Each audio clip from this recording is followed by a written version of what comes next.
नमस्कार साथियों। आज की इस महत्वपूर्ण चर्चा को शुरू करते हैं और आज की इस महत्वपूर्ण चर्चा के अंदर हम इंडियन थिंकर्स को डिस्कस करने वाले हैं। और आज ये जो वीडियो की हमारी सीरीज रहने वाली है जिसके अंदर हम 20 इंडियन थिंकर्स को कवर करने वाले हैं, जो कि हमारी परीक्षा के लिहाज से महत्वपूर्ण, यूपीएससी का पेपर हो, UGC net set political science का पेपर हो, आपके कॉलेज कैडर का और पीजीटी का जो पेपर हो, यानी तरह के कोई एग्जाम्स हो, वनडे एग्जाम्स हो, उसके अंदर जो ये 20 इंडियन थिंकर्स है ये बहुत महत्वपूर्ण है। और इंडियन थिंकर्स के बारे में जानना हर एक भारतीय को चाहिए। भारतीयों को ही नहीं बल्कि देश दुनिया का कोई भी नागरिक जो भारतीय विचारकों के बारे में, उनके विचारों को जानना चाहता है, उसके लिए जो ये चर्चा का जो हमारा विषय रहने वाला है, जिसके अंदर हम 20 इंडियन थिंकर्स को कवर करने वाले हैं, ये बहुत अधिक फ्रूटफुल रहने वाले हैं। आज की चर्चा के अंदर हम धर्मशास्त्र के ऊपर चर्चा करने वाले हैं। और जो धर्मशास्त्र है वह प्राचीन भारत के जो फिलोसफी का एक आधार रहा है, क्योंकि एक समय के अंदर जो पूरी दुनिया के अंदर जो एक कि राज्य किस तरह से उत्पत्ति, तो राज्य की उत्पत्ति के संबंध में जो डिवाइन थ्योरी पूरी दुनिया के अंदर और भारत के अंदर भी डिवाइन थ्योरी काफ़ी प्रचलित थी कि जो राज्य का निर्माण हुआ, राज्य का निर्माण क्या है, देवीय शक्ति की वजह से हुआ। और जो राजा है वो क्या भगवान का प्रतिनिधि है, ये है डिवाइन थ्योरी। ठीक है, जो ये मानते थे कि जो राज्य है, जो राजा है, वो राजा क्या है, भगवान का प्रतिनिधि है। इसलिए जो प्रजा ने क्या है, राजा की आज्ञा का पालन करना है, राजा के आज्ञा का उल्लंघन नहीं करना। यदि वो राजा के आज्ञा का उल्लंघन करते तो इसका मतलब वो है कि ईश्वर के आज्ञा का वो है उल्लंघन कर रहे हैं। और धर्मशास्त्र के अंदर जिस महत्वपूर्ण स्कॉलर्स का नाम है, या आज के समय के अंदर भी जिसके नियम कायदे कानून को आज के मिड 21st सेंचुरी के अंदर भी आज के समाज के अंदर उसको इम्प्लीमेंट करने की कोशिश की जा रही है, जिसके धर्मशास्त्र के ऊपर, जिसको पहली बार भारतीय दंड नीति के अंदर धर्मशास्त्र को दिया, जिसका नाम था मनु। तो खास करके आज की चर्चा के अंदर मनु के विचारों को, या मनु का धर्मशास्त्र के बारे में, मनु का राज्य के बारे में, मनु का दंड के बारे में, कि राज्य की उत्पत्ति किस तरह से हुई, उसके बारे में जो मनु महाराज के जो विचार थे उसके बारे के अंदर आज की चर्चा के अंदर हम डिस्कस करने वाले हैं। ठीक है, तो जो भारतीय धर्मशास्त्र है वो चिंतन पद्धति के अंदर एक महत्वपूर्ण अपना स्थान रखता है। और जो धर्मशास्त्र संबंधी जो संपूर्ण ज्ञान है, ये मनुष्य के कल्याण के लिए क्या है, ब्रह्मा ने मनु को दिया था, ऐसा माना जाता है। और धर्मशास्त्र में क्या है हमारा, कि धर्म को राज्य से क्या है प्राथमिक माना जाता है। और जहाँ तक धर्म शब्द की जो उत्पत्ति है धृ धातु से हुई है। ठीक है, और जिसका अर्थ होता है धारण करना। ठीक है, अर्थात वे गुण जिसके आधार पर, ठीक है, प्राणी जगत अपने वास्तविक स्वरूप को धारण करने में क्या समर्थ रहते हैं। और मानव ने धर्म की जो व्याख्या हेतु प्राणी मात्र को क्या है, उनके विभिन्न धर्मों का बोध कराने हेतु ही धर्मशास्त्र का क्या निर्माण हुआ था। धर्मशास्त्र और राज्य की उत्पत्ति की हम बात करें तो जो मानव की बात करें और मानव धर्मशास्त्र में राज्य की उत्पत्ति के बारे में उन्होंने देवीय सिद्धांत का वर्णन किया, जैसे हमने चर्चा के अंदर शुरू से ही बात कर ली है। मनु महाराज ये कहते हैं कि संसार में राज्य के ना होने से क्या है बलवानों के डर से क्या है प्रजाओं में जो व्याप्त था, जो ऐसी परिस्थिति में जब राज्य नहीं था, मतलब स्टेट ऑफ नेचर थी, और लोगों का जीवन सुरक्षित नहीं था, तो लोगों ने क्या है अपने जीवन की सुरक्षा के लिए क्या है उन्होंने क्या है संपूर्ण समाज की जो रक्षा करने के लिए उन्होंने क्या है ईश्वर से प्रार्थना की कि आप हमारी रक्षा करें। और ईश्वर ने उसके बाद क्या है एक राज्य की सृष्टि की, या राजा की सृष्टि की। और राजा को ईश्वर ने क्या है इंद्र, वायु, यम, सूर्य, अग्नि, वरुण, चंद्रमा व कुबेर का सारभूत अंश लेके बनाया। मतलब राजा के अंदर ये सारे गुण हैं, और राजा का जो प्रभाव है वो क्या अक्षुण्य है, उसका जो प्रभाव है असीमित, मतलब जो राजा का दर्जा है इसके अंदर क्या है भगवान के बराबर माना जाता है। इसके साथ साथ जो साधारण मनुष्य भी क्या है साधारण मनुष्य मानकर क्या है राजा के पद पर प्रतिष्ठित, यदि कोई बालक का भी हमें कोई अपमान नहीं करना चाहिए, क्योंकि जो बालक भी है राजा के पद पे बैठा हुआ है, दरअसल कि वो साधारण मानव नहीं बल्कि वे भी ईश्वर का क्या है अवतार है। ठीक है, ऐसा क्या मनु महाराज का मानना रहा है। मनु ने जो राजा की जो दिव्यता थी, जो राजा की जो उसके इमेजिन करने की जो पावर थी, वो शक्ति के बजाय क्या है उसने क्या है कर्तव्य के विभिन्न पक्षों से इसको जोड़ने का काम किया है। इसके लिए उसने शासक के लिए क्या है कल्याणकारी दायित्व की पवित्रता के रूप में उसको परिभाषित किया। और खास में साथ में मनु महाराज ने ये भी कहा कि जो राजा का जो मुख्य कार्य है वो अपने प्रजा के कल्याण के अंदर निहित रहता है। और राज्य को चलाने के लिए जो मनु महाराज ने जो महत्वपूर्ण सिद्धांत दिया, जिसको दंड नीति का जो सिद्धांत दिया था, ठीक है। और दंड नीति के सिद्धांत के अंदर जो मनु महाराज के जो धर्म के उसने क्या 10 लक्षण बताए थे, और 10 लक्षण के अंदर क्या उसने धैर्य, क्षमता, संयम, अस्तेय, शौच, शुद्धता, इंद्रिय निग्रह, विवेकशीलता, विद्या, सत्य, वाच्य व आक्रोध को रखा, ठीक है।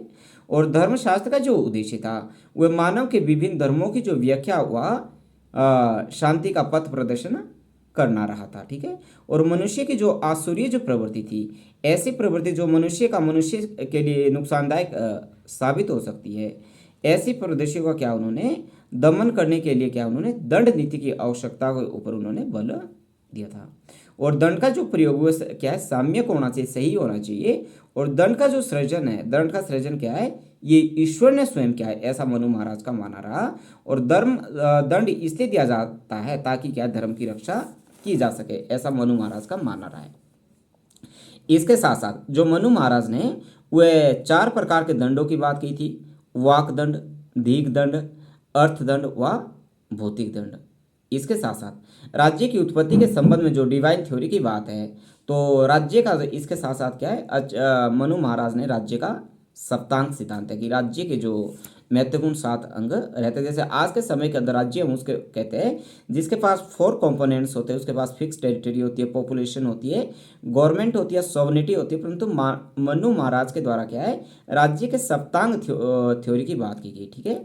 और ये जो सप्तांग सिद्धांत है इसको क्या हुआ, साव्यव प्रकृति की कल्पना की गई है। मतलब जिस तरह से मनुष्य का जो शरीर और मनुष्य के शरीर के अलग अलग भाग है, और मनुष्य के शरीर का हर एक भाग का क्या अपना महत्व है, और हर एक भाग का महत्व तभी है जब मनुष्य का संपूर्ण शरीर है।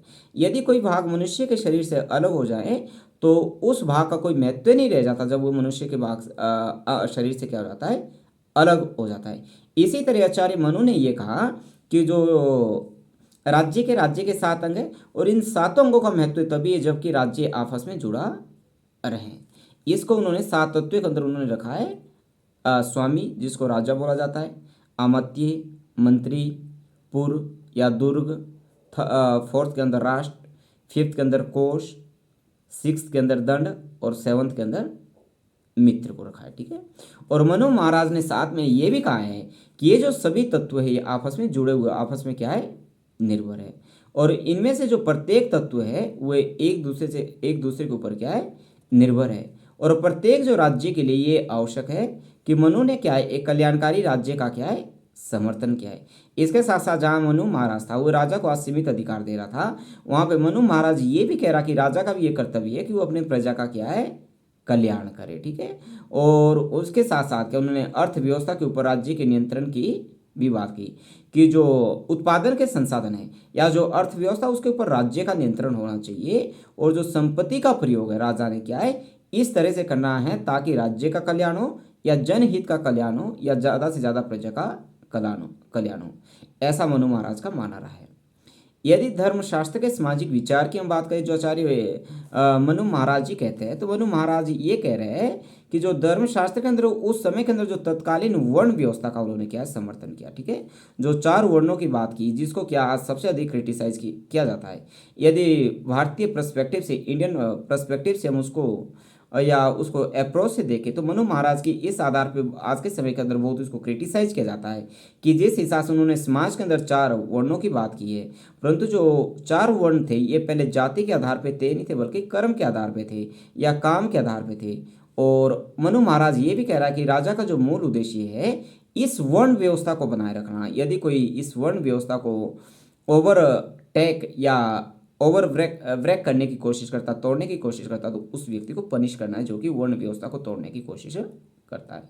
और राजा से ये भी उम्मीद की गई है कि जो प्रत्येक वर्ण के जो सदस्य है उसके द्वारा जो निर्धारित जो काम है वो उन कामों का क्या है, पालन करे या अपने कर्तव्यों का क्या हुआ पालन करे। और इसके साथ साथ वर्ण व्यवस्था के जो अलावा था वो प्राचीन समय समाज के अंदर क्या था, कर्तव्य निर्धारित करने हेतु क्या उन्होंने आश्रम व्यवस्था का भी निर्माण किया कि जो मानव जीवन को चार भागों के अंदर बांटा बांटा गया था उस समय, ठीक है। क्योंकि जो व्यक्ति के जो सामूहिक व्यवहार को संबंधित करने में क्या थी, ये महत्वपूर्ण थी आश्रम व्यवस्था। और आश्रम व्यवस्था के द्वारा क्या है, व्यक्ति का जो व्यक्तिगत आचरण है उसको भी नियमित किया जाता था। उस समय के अंदर क्या है, जो व्यक्ति का जो जीवन था वो एक 100 साल का माना जाता था। और 100 साल के जो जीवन काल को एक व्यक्ति को उसको 25-25 भागों के अंदर, चार भागों के अंदर क्या इसको डिवाइड किया गया था। और जो पहला भाग था जिसको बोलते हैं ब्रह्मचारी आश्रम, ये जो ब्रह्मचारी जो आश्रम था ये विद्या अर्जन करने का आश्रम था, जो कि उम्र से क्या है 0 से 25 साल तक रहता था। इस उम्र के बीच क्या है, जो बालक ने अपने घर से बाहर रहना था और गुरुकुल के अंदर क्या उसने अपनी शिक्षा दीक्षा करनी थी, लेनी थी, जिससे उसने अपना शारीरिक और मानसिक विकास करना था। और इस अवस्था के अंदर, ब्रह्मचारी अवस्था के अंदर क्या है, उसने क्या भोग विलास की वस्तुओं से क्या दूर रहना था, ऐसा आचार्य मनु का महाराज का मानना था। सेकंड, गृहस्थ आश्रम। गृहस्थ जो आश्रम था ये 25 से 50 के बीच था। और गृहस्थ आश्रम के अंदर क्या है, जब व्यक्ति अपनी शिक्षा दीक्षा ले लेता था, उसका शारीरिक और मानसिक विकास हो जाता था, उसके बाद व्यक्ति ने क्या है गृहस्थ अवस्था की तरफ आगे बढ़ना था। और इस 25 से 50 साल की उम्र के बीच उसने शादी ब्याह करना था, अपने परिवार का पालन पोषण करना था। और ये जो अवस्था थी 25 से 50 के बीच रहती थी। और जो थर्ड जो स्टेज थी या जो तीसरी अवस्था थी जिसको वानप्रस्थ आश्रम कहते हैं, वानप्रस्थ आश्रम, ये जो अवस्था थी ये 50 से या 51 से 75 साल के बीच चलती थी। और इस अवस्था के अंदर क्या है, जो व्यक्ति ने वो घर के अंदर रह के ही संसारिक जो कार्य थे, भोग विलास के जो कार्य थे, या उससे क्या अपने आप को पृथक करना था, इससे अपने आप को अलग करना था। और जो अंतिम अवस्था जो आचार्य मनु महाराज ने की उसको बोलते हैं संन्यास आश्रम। ये जो संन्यास आश्रम थी ये 75 से लेकर 100 वर्षों के बीच रहती थी। और इस बीच जो मनुष्य ने फिर से अपने घर को छोड़ना था और वन में जाके किया है अपने मुक्ति के लिए या मोक्ष के लिए किया है तपस्या करनी थी या ईश्वर का जप करना था, ऐसा आचार्य मनु महाराज का मानना रहा। इसके साथ साथ आचार्य मनु महाराज ये भी कह रहा है कि व्यक्ति का जो उद्देश्य रहता हुआ क्या मोक्ष की प्राप्ति है। और मोक्ष की प्राप्ति के लिए चाहे वह राजा हो या साधारण व्यक्ति हो, उसका सबसे बड़ा एक काम यही है कि उसने मोक्ष की प्राप्ति करनी है। और धर्मानुकूल जो धर्म के अनुसार जो आचरण करने के द्वारा क्या है, जो व्यक्ति को मोक्ष की प्राप्ति होती है। यदि वह धर्म के अनुसार अपना आचरण कर रहा है तो तभी व्यक्ति को एक मोक्ष की प्राप्ति हो सकती है, अन्यथा उसे मोक्ष की प्राप्ति भी नहीं हो सकती। तथा जो राजा अपने राज धर्म को निभा रहा है और उसे भी क्या है मोक्ष की प्राप्ति होती है, ऐसा आचार्य मनु का महाराज का मानना रहा है। और धर्म के अनुसार राजा को भी क्या है अपने कर्तव्यों का पालन करना चाहिए, ऐसा आचार्य मनु महाराज का मानना रहा है। जो मनु ने क्या है वह धर्म के क्या 5 स्रोत बताए। और 5 स्रोत के अंदर उन्होंने वेद, स्मृति, सज्जनों का आचरण, फोर्थ अंतकरण तथा राजज्ञा को उसने शामिल किया है। इसके साथ धर्मशास्त्र के अंदर जो विदेश नीति को भी क्या है प्रमुख स्थान दिया गया है। और विदेश नीति के अंदर क्या है आचार्य मनु ने क्या है इसके जो विदेश नीति के जो सैद्धांतिक पक्षों के अंदर क्या है मंडल सिद्धांत दिया है। और मंडल सिद्धांत क्या है महत्वपूर्ण है। और इसके अंदर क्या है षड्गुणीय जो नीति को क्या है उपायों को क्या है विदेश नीति के अंदर इसको सम्मिलित किया है। मंडल जो सिद्धांत है वह अंतर्राज्यीय संबंधों के सुचारू संचालन के लिए क्या है राज्यों का वर्गीकरण करता है कि एक राज्य ने जो उसका पड़ोसी राज्य उसके साथ अपने संबंध किस तरह से स्थापित करने हैं, और जो पड़ोसी राज्यों का पड़ोसी राज्य उसके हिसाब से अपने संबंध किस हिसाब से स्थापित करने हैं। मतलब एक देश के जो दूसरे देश के साथ संबंध होंगे उसके लिए जो आचार्य मनु है वह मंडल सिद्धांत दे रहे हैं। और हर एक राज्य ने जो अपने अंतर्राष्ट्रीय संबंध क्या है उस मंडल सिद्धांत के अनुसार ही संचालित करने हैं, ठीक है। और जिसके लिए उन्होंने ये भी कहा कि जो राष्ट्रों के मध्य क्या है शक्ति का जो संतुलन का जो व्यवहारिक स्वरूप क्या है मानने के लिए उन्होंने बल दिया है। उन्होंने ये भी कहा है कि जो बीजुगिशु है, मतलब बीजुगिशु होता है जो जानने का इच्छुक राज्य है, ठीक है, उसको क्या है राष्ट्रमंडल का केंद्रस्थ माना गया, ठीक है, उसको क्या है सबसे बड़ा केंद्र माना गया। और राष्ट्रमंडल में उन्होंने 4 प्रकार के राज्य माने हैं। एक तो मित्र राज्य, दूसरा शत्रु राज्य, तीसरा मध्यस्थ और चौथा उदासीन राज्य को, ठीक है। और इसके साथ साथ जो आचार्य मनु थे वे राज्य द्वारा दूसरे राज्यों के प्रति क्या है जो विशिष्ट परिस्थिति में जो अपनाई जा सकने वाली जो नीतियां हैं या धर्मशास्त्र के अंदर क्या है जो 6 प्रकार की बताई गई है, और जिसके अंदर क्या हुआ है संधि की बात कर रहे हैं, विग्रह, यान, आसन, द्विधि भाव व शास्त्री की बात कर रहे हैं। ठीक है, इसके साथ साथ जो मंडल सिद्धांत के से क्या है, जो दूसरे राज्यों को अपने पक्ष में करने हेतु क्या है, जो आचार्य मनु थे या अनु महाराज थे, उन्होंने 4 प्रकार के उपायों की भी बात की है, जो कि आज के समय के अंदर भी क्या है बहुत महत्वपूर्ण माने जाते हैं, जिसको साम दाम दंड भेद की बात करते हैं। और मनु महाराज को क्या है राजनीति का पितामह माना जाता है, कि जिस हिसाब से उन्होंने राजनीति के अपने चतुर तर्क दिए थे। ठीक है, और इसके साथ साथ क्या उन्होंने विदेश नीति के जो संचालन या सफल संचालन के लिए क्या उन्होंने गुप्तचर व्यवस्था की भी को है महत्वपूर्ण माना था। ठीक है, जो डिप्लोमेट्स होते हैं आज के समय के अंदर हमारे। ठीक है, और ये जो गुप्तचर जो व्यवस्था है ये अनुरुक्त चतुर होते, तीव्र समरण शक्तियुक्त युक्त होते हैं, व देश व काल के अनुरूप क्या है निर्भय व वाक्पटु दूत को क्या है मनु ने क्या श्रेष्ठ दूत के अंदर उसको शामिल किया है। और जो मनु महाराज ने वो 4 प्रकार के गुप्तचरों पर बल दिया, जैसे कपारिक हो फर्स्ट, तापस थर्ड, उदास्थित संन्यास धर्म से पतित, या फोर्थ गृहपति जो कृषि के स्थान पर क्या है वो गुप्त चर्चा करे, और फिफ्थ व्यापारी। यदि कर संबंधी एक राज्य को चलाने के लिए सबसे जो महत्वपूर्ण है वो टैक्स है। टैक्स की बात के संबंध में आचार्य मनु ये कह रहा है कि जो राजा के द्वारा क्या है उचित मात्रा के अंदर क्या कोष संचय करना चाहिए, या कोष को अपने राज्य के अंदर एकत्रित करना चाहिए, क्योंकि एक राज्य का संचालन तभी किया जा सकता है यदि उसके पास क्या धन हो। और धर्मशास्त्र के अंदर भी क्या है जो कारारोपण संबंधी क्या है अलग अलग तरह के जो नियम बताए गए, जिसका जिक्र हम अब करने वाले हैं। राजा के द्वारा जो क्या है जो प्रजा से हुए न्यायपूर्ण रूप से कर लिया जाना चाहिए। ठीक है, ये फर्स्ट बात है। और कर एकत्रित करने के लिए क्या जो नियुक्त अधिकारी है, नियुक्त अधिकारी के माध्यम से क्या है वार्षिक जो कर है वह प्राप्त होना चाहिए। सेकंड, जो व्यापारियों ने जो खरीद बिक्री की है या मार्ग के अंदर जो उनका व्यय हुआ है, लाभ के जो या उनका जो लाभ है उसके ऊपर भी अवश्य विचार विमर्श या चर्चा होनी चाहिए। और उसके बाद क्या है जो कर की जो दर है वो निर्धारित होनी चाहिए। थर्ड, राजा को क्या है कर के रूप में पशु या स्वर्ण का 50वां भाग, ठीक है, व धन का या धान्य का मतलब अनाज का क्या है 6ठा भाग या 8वां या 12वां भाग क्या ग्रहण करना चाहिए। इसके साथ साथ वृक्ष, मांस, शहद, घी, गंध, औषधि, फूल, फल, पत्ता, शाक, घास, मिट्टी से निर्मित जो भी बर्तन है या पत्थर से बनी जो भी वस्तु है उसका उसने क्या है कर के रूप में 6ठा भाग ग्रहण करना चाहिए, ऐसा मनु महाराज का मानना रहा है। और फिफ्थ के अंदर बोल रहे हुए कि राजा ने क्या है आपातकाल में भी जो वेद पाठी जो ब्राह्मण है उसके ऊपर कर नहीं लगाना चाहिए। यदि एक राज्य के अंदर वित्तीय आपातकाल भी आ जाए तो ऐसी परिस्थिति के अंदर जो वेद पाठी जो ब्राह्मण है उसको क्या है आचार्य मनु महाराज ने क्या है कर से मुक्त रखा है या उसको फ्री रखा है। ठीक है, जिसके आधार पे आज के समय के अंदर आचार्य मनु महाराज की बहुत क्रिटिसाइज भी किया जाता है। और राज्य के या कारीगर की बात हो या बढ़ाई है, लोहार है आदि या निर्धन व्यक्ति है, उनको क्या है उसके ऊपर क्या है राज्य के द्वारा किसी भी तरह का क्या है कर भार या टैक्स नहीं लगाना चाहिए।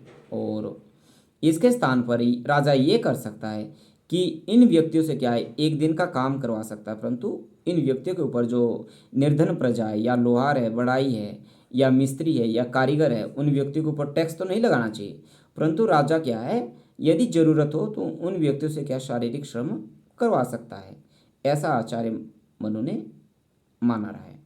और इसके साथ साथ आचार्य मनु ने राजा को इस बात से भी आगाह किया है कि अधिक लाभ के लालच के अंदर क्या प्रजा पर किसी भी परिस्थिति के अंदर क्या उसे कर का अधिक बोझ नहीं डालना चाहिए।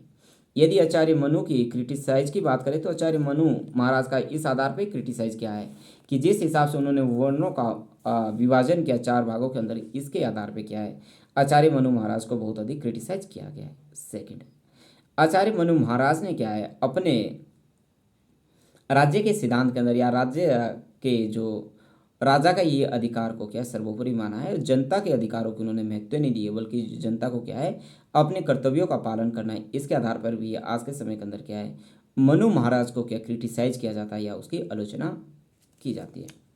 इसके साथ साथ जो मनु महाराज ने जो राज्य की उत्पत्ति का जो सिद्धांत है, जो डिवाइन थ्योरी या राज्य के दैवीय सिद्धांत का उन्होंने प्रयोग किया है, वह भी अपने आप में तार्किक या लॉजिक बात प्रतीत नहीं होती।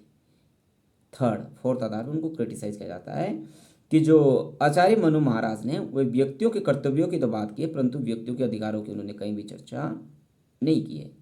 यदि हम कंक्लूजन पहुंचे तो कंक्लूजन पर क्या है, यदि आचार्य मनु महाराज के बारे में हम एक ब्रॉड कॉन्सेप्ट वाला अप्रोच अपनाएं या व्यापक दृष्टिकोण की क्या उन्होंने क्या है, इसके अंदर क्या हमें कहीं ना कहीं कमी देखने को मिलती है।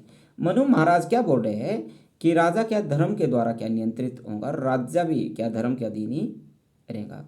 वह ना तो निरंकुश हो सकता है, परंतु जिस हिसाब से वह राजा को जो अधिकार देना चाहता है वह क्या है, जो राजा है अपने आप में निरंकुश बन सकता है।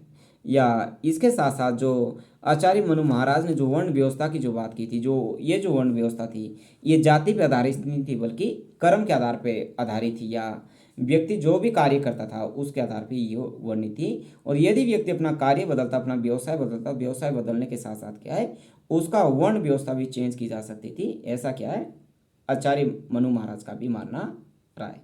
तो आज की चर्चा के अंदर क्या है, बहुत छोटी सी चर्चा के अंदर हमने आचार्य मनु महाराज के जो उनके राज्य के संबंध उनके विचार थे उसको आज की चर्चा के अंदर डिस्कस करने की कोशिश की। Thank you so much.